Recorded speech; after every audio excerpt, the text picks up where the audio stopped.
Hello বন্ধুরা, সবাই কেমন আছো? দেখো রাতের বেলা করেছি হচ্ছে একদম মানে কষা কষা চিকেন আর রুটি। এই ঠান্ডায় চিকেন আর রুটি রাতের বেলার মেনু একদম জমে যায়। কার কার পছন্দ বলো? চিকেন কষা আর রুটি একদম কষা কষা করেছি, লাল লাল চিকেন, তার সাথে একদম গরম গরম রুটি।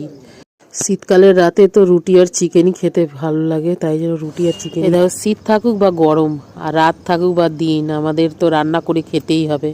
তাই দেখো গরম গরম রুটি করেছি একদম রাতের বেলা, মানে ইচ্ছা না থাকলেও করতে হবে, ঠান্ডা লাগছে তাও করেছি গরম গরম রুটি আর চিকেন। সবাই খাবে বলে কথা, সবার মন তো রাখতেই হবে, কিছু করার নেই।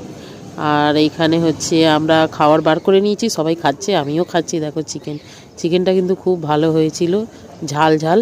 আর শীতকালে একটু ঝাল খেতে ভালোই লাগে। রাতের বেলা এরকম মেনু কার কার পছন্দ বলো? চিকেন কষা আর রুটি। চলে আসো সবাই।